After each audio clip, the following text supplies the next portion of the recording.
Vaishnavebhyo Namo Namo. First of all, I would like to thank all those devotees who have worked very hard and who have directly and indirectly helped build this temple, wonderful Krishna Balaram temple, where we are sitting today.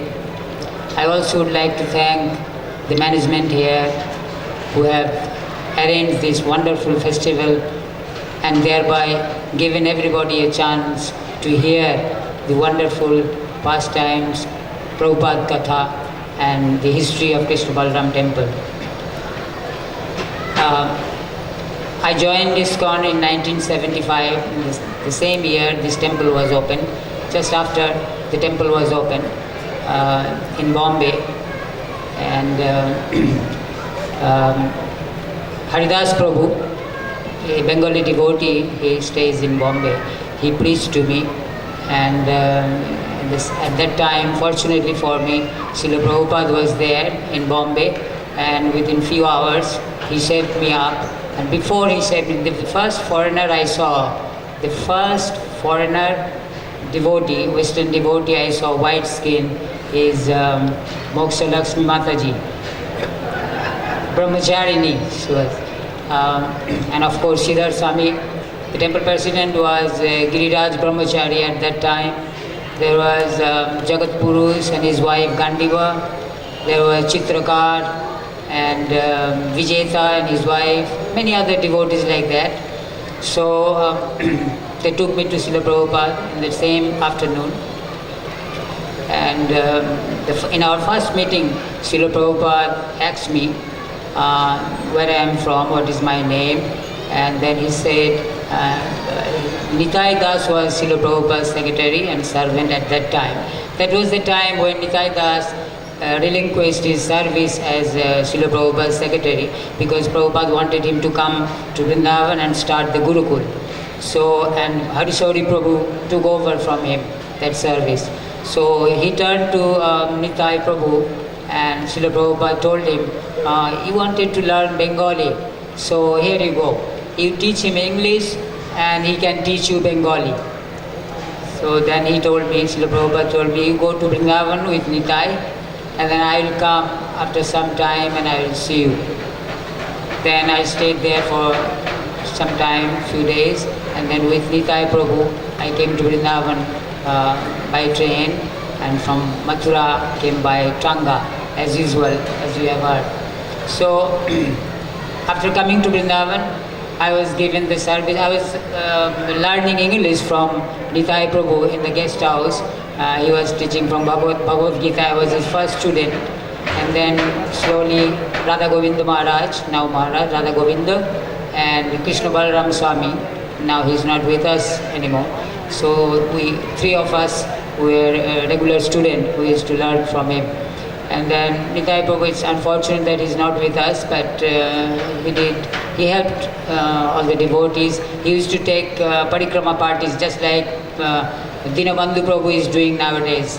Nitai Prabhu used to do. He used to take all the devotees to different places like Manasi Ganga, Radhakund and wherever, and he had a bag like this, and in his bag he would have 2-3 books like Brajavilas Sabha and some other books, and we'll go with him, and he will first say, okay, stand with folded hands, chant this following mantra, repeat after me. Then we chant the mantra, and then he will explain, about the place and importance, and then we'll come back. Like that, Nitai Prabhu helped. So my first service here was in the devotee kitchen. They put me in devotee kitchen under Dhirnayaka Prabhu, Dhirnayaka from England. So he was kitchen in charge. So I was working with him and doing this service. And also at that time there was a go down under where we have Bhagavad Gita class nowadays. Just below that in the basement there was a go down, and this go down was, there was a devotee, Bengali devotee named Kamal Narayan Prabhu. He used to buy grocery, the things from the market for all the 3 kitchens, devotee kitchen, deity kitchen and Prabhupada's kitchen. So I used to look after that go down for some time. One day I went to see Srila Prabhupada in the afternoon, And then Akshayananda Prabhu Maharaj was the temple president. Bhagavad Ashray Prabhu was temple commander. Actually, there were 2-3 temple commanders at that time. There was Jatis Mara and Bhakti Brajendanandan Swami, and then Prasannatma was also here around, like that. So when Prabhupada heard I was looking after the go down, the first instruction he gave me, he said, everything belongs to Krishna, and you make sure that nothing is wasted, nothing goes bad. Before it goes bad, you should use it, utilize it, like that. And as I was doing this service, something happened one day. It was my fault. What happened, I locked the go down after giving the supplies to all the 3 kitchens, and then I went to the Krishna Balaram tree, where there are some berry trees, so I went there to eat berries, And then Arundhati Mataji, I think she's also here. Arundhati Mataji, Pradyumna Prabhu's wife, she was cooking for Srila Prabhupada, and she needed some things, some vegetables or grains for Prabhupada's kitchen. And she started to look for me and couldn't find anywhere. She was very angry. She complained to Bhagavad Ashray temple president commander, and then to Akshayananda Swami. Couldn't find me anywhere because I was out. Then when I came back, and of course, as usual, it was my fault. So they chastised me like anything. So that was one thing. And then when I came, the temple was completed, but still there was some construction was going on here and there. There are so many devotees, Saurabh, Gunarnava, thin Gunarnava, Brahmachari. And then the pathway around the temple, the parikrama path was still not concrete. There was only bricks laid all over the place. The Gurukul land was vacant land, a few trees in the middle. And we were staying in the Brahmachari ashram, which is the inner circle of the guest house. We were staying there, and the devotee kitchen was just at the bottom on the ground floor. And the prasad consisted of khichdi, and as usual, khichdi, sometimes watermelon, sometimes banana or something, and then for lunch at 1 o'clock, rice dal, sabji chapati, and then afternoon, like 5 o'clock, 4:30 or 5 o'clock, there was some soup. When I first saw this soup, some mixed vegetable, steamed boiled vegetable with nothing, some water and a little salt. And when I first saw, I thought, whoa, this is what I have to eat every day? And then they told me later on, no, this is for the sick devotees, those who are sick. They come in the afternoon and take boiled vegetables from the kitchen.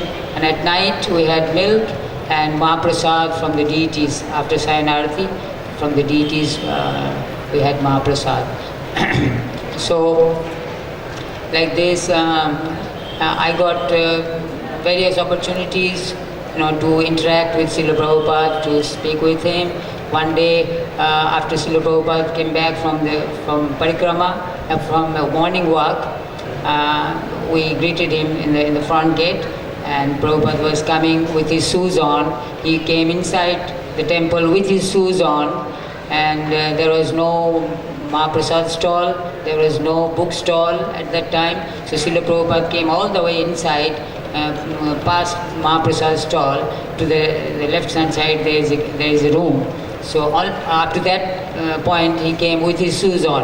Then he took off his shoes, and Akshayananda Swami was behind Srila Prabhupada, and I was behind Akshayananda Maharaj. So Akshayananda Maharaj told me, Bhumi, you take these shoes, Srila Prabhupada's shoes, go around the temple and keep them just outside Gaur-Nitai altar, so that after Prabhupada gives class and when he goes to his room, he can wear them. So like that I had good fortune of carrying Srila Prabhupada's shoes on my chest, on my head.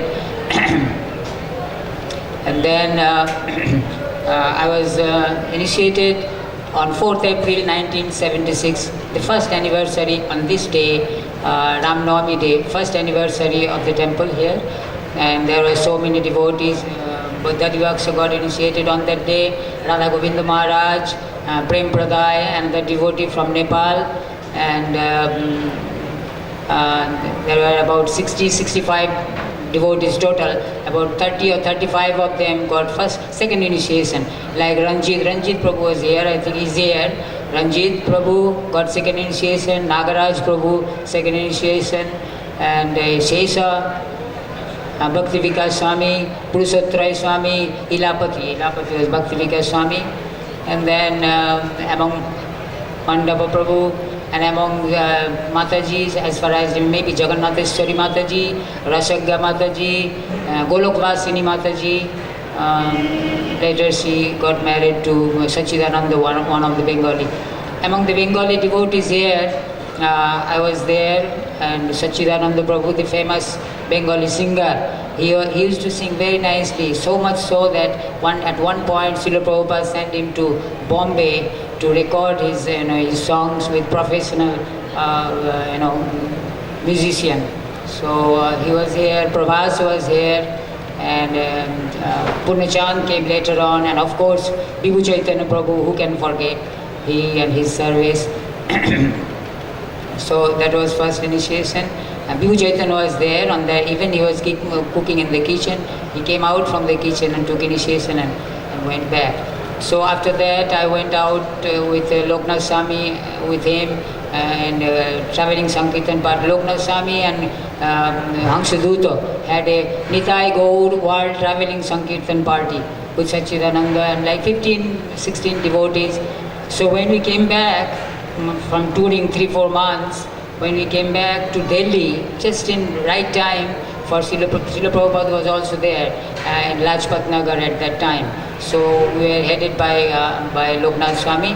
So Loknath Maharaj recommended my name for second initiation from Srila Prabhupada. So I got second initiation there, and some things happened on that day when Srila Prabhupada gave me the mantra. Same like him, he also comes from a Brahmin family. I also come from a Brahmin family. So Srila Prabhupada asked me to count. I already knew how to count, and I told Prabhupada that I got initiated. I was initiated at home. I got Brahmin thread. He said, "You got Gayatri Mantra?" I said, "Yeah, which one?" I told him the first one, the first Gayatri Mantra. He said, "No problem, I will give you more mantras." I used to chant only one, so I will give you more mantras. So now you are a double Brahmin. So devotees used to call me double Brahmin like that. And to give Guru Dakshina, I learned this from Vibhu Chaitanya Prabhu. When he took initiation, he gave 1 rupee coin, 1 rupee to Srila Prabhupada as Guru Dakshina. So I didn't give anything during first initiation, but I was always thinking to give something, but I had no money or nothing. And I asked Vibhu Chaitanya Prabhu, why 1 rupee? Why not 2 or 5? He said 1 rupee it's a token amount, but it's a symbol of complete surrender, because 1 rupee is equal to 16 annas. Just like Krishna has 16 attributes, or the moon has 16 digits, similarly 1 rupee means full surrender. So I gave him 1 rupee, means I completely surrendered to Srila Prabhupada. So in those days I had nothing to give. So what I collected one badge. In those days it was very fashion. Everybody had badges of Prabhupada, badges of Lord Chaitanya, badges of Krishna's face or Radharani's face or something like that. So I collected one. I had one Bhakti Siddhanta Saraswati's face badge, similar to the one we have in Samadhi, in Prabhupada's bead bag. Same like that, but a little bit smaller. Same picture. So I had this badge with me. So when he gave me the second initiation, I offered my obeisance, and I took that badge from my pocket and placed it next to his bead bag on the table. I had no guts to tell him that this is this is for you or anything. I just set it there, and then I came back. And then in the next morning, I was waiting in the next morning to see what Prabhupada's reaction. And to my surprise, I saw that Srila Prabhupada had the badge on his bead bag. So even if the Guru Dakshina, or if you give something with love, and your spiritual master accepts it, reciprocates it, accepts it. I used to go to Srila Prabhupada's room here in Vrindavan every afternoon for darshan with Gopal Krishna Maharaj. I have to thank him because he took me to Srila Prabhupada many times, because it's not so easy to go to Srila Prabhupada like that. So he used to take me. I used to go and chant Gita Gan. Srila Prabhupada wrote a songbook, Bhagavad Gita, in the form of poem. So I used to memorize few lines, and I used to go in the afternoon and recite before Srila Prabhupada, and he was very happy. I'd go just next to him where he sits in his room, just next to him, and I'll stand on my knees, kneel down, and I will, with folded hands, I will just chant. Dharmaksetre Kuruksetre hoya ekatra juddho kami mama putra pandav sarvatra tarpor ki korilo kahoto sanjay Dhritarashtra জিজ্ঞাসয়ে সন্দিগ্ধ হৃদয় সঞ্জয় কহিল রাজা সুনমন দিয়া পাণ্ডবের সৈন্য সজ্জা সাজানো দেখিয়া রাজা দুর্যোধন শীঘ্র দ্রোণাচার্য পাশে যাইয়া বৃত্তান্ত সব কহিল সকাশে like that I used to chant, and Prabhupada he would be very happy, he would smile sometimes, he would be very happy like that. And chastisement, as we have heard, that it's always good to be chastised by your spiritual master, and I had the good fortune of being chastised 3 times, followed by a big reward that I never think of. And the first chastisement was, I was pujari under Tulya Das. Tulya Das is here, I think. He was at pujari here. After I got second initiation, I came to Vrindavan. First I was in Delhi under Omkara for some time, got trained, and then here in Tulya Das, I started with Gaurnitai Pujari, dressing the deities and doing few artis. And then I moved to Radha Shamsundar altar. I was dressing the deities because the Krishna Balaram are too big for me. I'm of a short stature, and Tulya Das used to dress Krishna Balaram. So I was doing Gaurnitai and Gopis, dress the deities. So one day, when Srila Prabhupada came from morning walk, we were opening the curtain, we were just ready. We blow the conch and open the curtain. But just before, when we blow the conch, all the 3 pujaris together, out of excitement, I blew the conch very quickly. And Srila Prabhupada standing in front of Gaurnitai altar, he noticed that that was not proper. So after that, he took Charanamrita, sat down in his Vyasasana, gave class, and then while going out, I was also sitting in front of him. While going out, he told me in Bengali that you don't know how to blow conch, so from tomorrow, don't go to the deity room. So I said, okay, I'm sorry. So I didn't go to, I stopped my pujari work under Tulya Das for some time. But I used to go and recite Gitar Gan in Srila Prabhupada's quarter. Another time, the very next day, I thought, because devotees always tell me that you have displeased your Guru Maharaj, now you will go to hell, and they are scaring me like that. So just to make it up, I thought maybe I'll do some other service, Srila Prabhupada will be pleased. So I wanted to give Charanamrita to Srila Prabhupada. So next day, after when Srila Prabhupada took darshan of Radha Shamsundar, and I was there to give Charanamrita. So I gave Charanamrita to Srila Prabhupada. Again, I made a mistake. Instead of giving 1 or 2 drops or few drops, I gave a whole spoonful of Charanamrita in his hand, in his palm, so much so that it spilled over between his fingers and dropped on the floor. He gave me such a look, and he said, he don't know how to give Charanamrita either. So that was another chastisement. And then one day, when Srila Prabhupada came back from morning walk, and he was standing in front of Gaurnitai, I was behind him, and he offered obeisances, full flat obeisances. I was right behind Srila Prabhupada. I also offered my obeisances by falling flat in such a way that the 2 palms, my 2 hands, touched the bottom of Srila Prabhupada's 2 lotus feet. He didn't like it. He got up and he said, don't do that again. So there was another chastisement. And then all this happened in the afternoon. I used to go and see Srila Prabhupada. One day, all of a sudden, Srila Prabhupada said to me that, can you translate something? I said, I have no idea, I have no knowledge of translating. He said, no, but you try, you show me every day. He handed me one Ishopanishad, English Ishopanishad, and a copy of BTG, volume 10, with the front picture, front page, the Jagannath Rath Yatra card. So he gave those 2 books to me, and he said, you translate every day whatever you can, and he show it to me every afternoon. So I used to go with Gopal Krishna Maharaj and show it to him, to Prabhupada every afternoon. He would make corrections, and that way, he told Gopal Krishna Maharaj that give him whatever facility he need and let him do this service. Before I come from a remote village, and I studied in a Bengali medium school. I had no knowledge of English, but of course I learned something from Nitai Prabhu, Srila Prabhupada's original order from Bombay, and that's how I was able to translate many books now, over 50 books by now, including Chaitanya Bhagavad, 7th volume. So on that day, after he told like that, he said, anything else? Just before I left his room, he said, anything else? So I thought, anything else? I said, Srila Prabhupada, you have stopped my service. I couldn't blow the conch shell, so since then I am not doing my deity worship. I am attached to deity worship. Can I resume my duty in the deity kitchen? And Srila Prabhupada said, did you learn how to blow conch shell properly? I said, yes, Prabhupada, I did. I said, okay, but one thing, but before you start, I would like to test.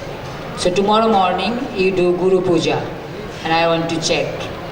So fortunately for me, he said this in front of Gopal Krishna Maharaj and Akshayananda Swami.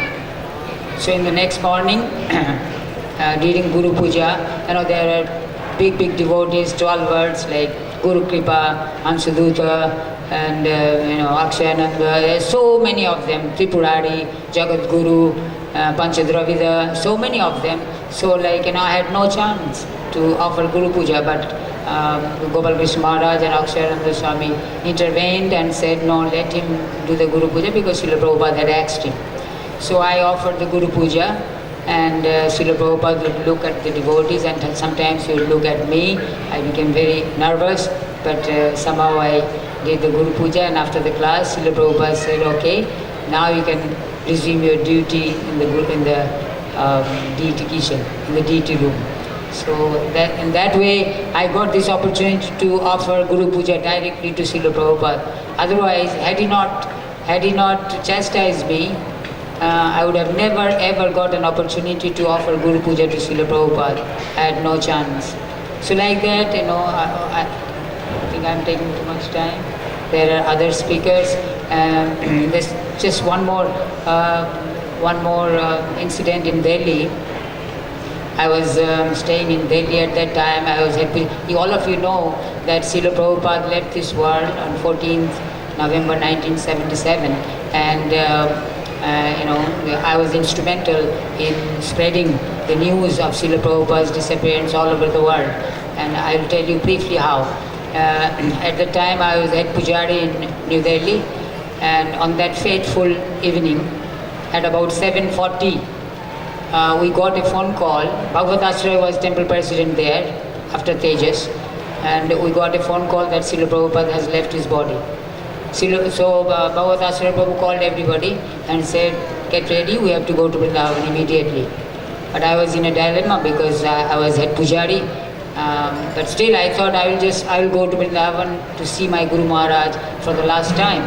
So what I did, I went to the kitchen, deity kitchen. There was a basket of fruit. I took it and set it in front of the deities, Radha Parthasarathi, and a jug of water. And I kept and I prayed to Radha Parthasarathi that I am going to see my Guru Maharaj for the last and final time. I will come back tomorrow. Please excuse me, like that. So I paid my obeisances and came out. And just then there was Bhagavad Ashraya Prabhu. He said, where are you going? I said, I am going to Vrindavan. He said, no, you are not going anywhere. You are staying here. You can't leave the deities.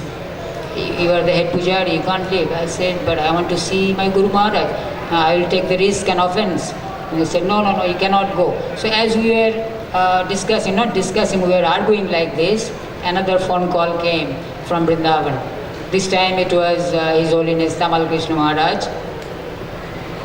And he said to to Bhagavatasraya Prabhu. He said, look, Srila Prabhupada has left this world and we have to spread this news all over the world. Devotees have to be informed. But from Vrindavan, there is no facility whatsoever to do that. You cannot even make national trunk calls from here, what to speak of international trunk calls. So you leave one devotee, you keep one devotee in Delhi and let him do this important service. He should take phone numbers from BTG and call as many temples as possible and give this message. And the message was, Srila Prabhupada has left this world and he has said that if any devotee from any parts of the world wants to come for his Samadhi ceremony, should be allowed to come. You know, the temple president should help them for the flight or whatever. So that was the message. So then Bhagavatasraya turned to me, see, I told you, you can't go. I said, why me? There are 8 other devotees. He said, no, you stay here. You speak Hindi, you have to book all these calls, and you stay here, you are Pujari. So they boarded a minibus and left in front of my eyes. All the devotees left for Vrindavan. I was all alone by myself in Lajpat Nagar temple. Of course, Radha Partha Sarati were there. I finished the last Arati and then I sat down with the telephone, BTG, and I started calling. In those days you cannot directly call like mobile nowadays. You have to book call. There are 3 kinds of calls: ordinary, urgent, and lightning. Each one is 10 times costlier than the other. So I booked urgent calls to Los Angeles and New York, many temples in America and Australia, London. I called London. I spoke to Rameswar Swami in Los Angeles. He was president that time. This was confirmed later on that Brahmananda Prabhu, when I told this story to Brahmananda Prabhu, and he said, yeah, I got that news from Rameshwar. So anyway, and the whole night I was calling and I gave this news to all over the world, spread this news, and in India also all the temples, but America was the first country to know, because when I started calling it was 10 o'clock at night, which is daytime in America, so I got through immediately. But in Indian temples, the telephone is usually in the president's office, so I had to call them next morning to inform. But anyway, now this opportunity, I must thank His Holiness Tamal Krishna Maharaj and Bhagavatasraya Prabhu for allowing me to do this service. I feel sad that I couldn't come. I was in Delhi 2.5 or 3 hours away from here, but I don't regret, as I take this as my last and final service to Srila Prabhupada. Srila Prabhupada ki